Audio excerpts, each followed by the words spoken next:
Hello friends, வீடியோக்கு போறதுக்கு முன்னாடி நீங்க இன்னும் தமிழ் டெக் அண்ட் மிஸ்ட்ரி சேனலை சப்ஸ்கிரைப் பண்ணல அப்படினா கீழ இருக்க ரெட் கலர் சப்ஸ்கிரைப் பட்டனை கிளிக் பண்ணி எங்க சேனலை சப்ஸ்கிரைப் பண்ணுங்க and பக்கத்துல இருக்க பெல் ஐகானை கிளிக் பண்ணுங்க அப்படினா எங்களோட நோட்டிபிகேஷன் உங்களுக்கு உடனுக்குடன் வரும்.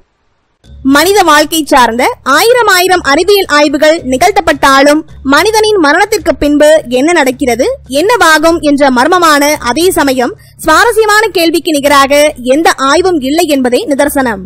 அப்படியான ஒரு தேடுதலை அடிப்படையாக கொண்டு நடத்தப்பட்ட மிகப்பெரிய அறிவியல் ஆய்வின்படி இறந்த பிறகு என்னவாகும் என்ற கேள்விக்கான விடை கண்டுபிடிக்கப்பட்டுள்ளது. பிரிட்டன் நாட்டை அடிப்படையாக கொண்ட ஒரு ஆய்வாளர்கள் அணி மாரடைப்பு நோயாளிகளை தொடர்ச்சியாக, அதாவது கடந்த 4 ஆண்டுகளாக ஆய்வு செய்துள்ளார்கள். மாரடைப்பில் இருந்து உயிர் பிழைத்தவர்களில் கிட்டத்தட்ட 40% பேர் மருத்துவ ரீதியாக அவர்கள் இறந்துவிட்டார்கள் என்று அறிவித்துவிட்ட குறிப்பிட்ட நேரத்தில் விழிப்புணர்வில் இருந்ததாகவும் சில வடிவங்கள் கண்டதாகவும் விவரித்துள்ளார்கள்.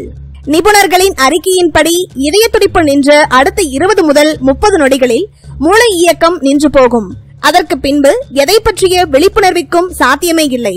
அப்படி இருக்க உயிர் பிழைத்தவர்கள் கூறும் அந்த விழிப்புணர்வு என்பது என்ன, எதை பற்றிய எச்சரிக்கையாக இருக்க வேண்டும் என்ற குழப்பம் எழுந்தது. சமீபத்திய ஆய்வின் மூலம் மருத்துவ ரீதியான இறப்பிற்கு பின்னர் நோயாளிகள் 3 நிமிடங்கள் வரையிலாக உண்மையான நிகழ்வுகள் ஏற்படுவதை உணர்கின்றார்கள் என்பது தெரிய வந்துள்ளது. அதோடு நோயாளிகள் புத்துயிர் அளிக்கப்பட்ட பின்பு ஒருமுறை மட்டுமே தங்களுக்கு நேர்ந்த அனுபவத்தை பற்றிய நினைவை துல்லியமாக பெறுகின்றார்கள் என்பதும் கண்டறியப்பட்டுள்ளது. பொதுவாக இது போன்ற ஆய்வுகளில் உயிர்வெளி தோற்ற நிகழ்வுகளை மட்டுமே நோயாளிகள் காண்பார்கள்.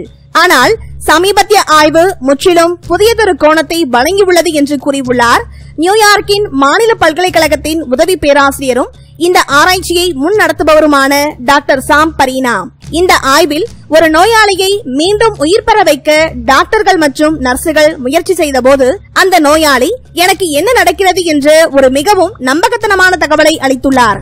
அதாவது மருத்துவ அறையின் ஒரு மூலையில் அமர்ந்து கொண்டு நான் சுவாசம் செய்து கொண்டிருந்ததை உணர்ந்தேன் என்று கூறியுள்ளார் அந்த நோயாளி. வழக்கமாக இதயம் நின்ற பின்பு மூளை செயல்படாது. ஆனால் இந்த விஷயத்தில் விழிப்புணர்வு நிலை சுமார் 3 நிமிடங்களுக்கு தொடர்ந்துள்ளது. மேலும் இந்த ஆய்வின் மூலம் மரணத்திற்கு பிந்தைய வாழ்க்கை ஒன்று இருப்பதின் துப்பு கிடைக்கப்பட்டுள்ளதாகவே கருதப்படுகின்றது. இந்த ஆய்வில் இங்கிலாந்து, அமெரிக்கா மற்றும் ஆஸ்திரியா ஆகிய நாடுகளைச் சேர்ந்த 15 மருத்துவமனைகளில் இருந்து 2060 நோயாளிகள் உட்படுத்தப்பட்டுள்ளார்கள்.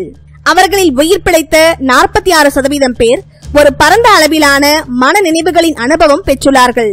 அவர்களில் 9% பேர் மரணத்தின் அருகாமை அனுபவத்தின் பாரம்பரிய வரையறைகளை அனுபவித்துள்ளார்கள். 2% பேர் உடலுக்கு வெளியே உள்ள அனுபவங்களை, அதாவது தன் உடலை தானே பார்ப்பது போன்ற வெளிப்படையான விழிப்புணர்வு நிகழ்வுகளை அனுபவித்துள்ளார்கள். இந்த ஆய்வின் மூலம் மரணத்திற்கு பின்பு வாழ்க்கை இருப்பது தற்போது உறுதி செய்யப்பட்டுள்ளது. இந்த வீடியோ பத்தின உங்களோட கருத்துக்களை கீழே கமெண்ட் பாக்ஸ்ல மென்ஷன் பண்ணுங்க. கீழே இருக்க ரெட் கலர் சப்ஸ்கிரைப் பட்டனை கிளிக் பண்ணி எங்க சேனலை சப்ஸ்கிரைப் பண்ணுங்க அண்ட் பக்கத்துல இருக்க பெல் ஐகானை கிளிக் பண்ணீங்க அப்படின்னா எங்களோட நோட்டிபிகேஷன் உங்களுக்கு உடனுக்குடன் வரும். தேங்க்யூ.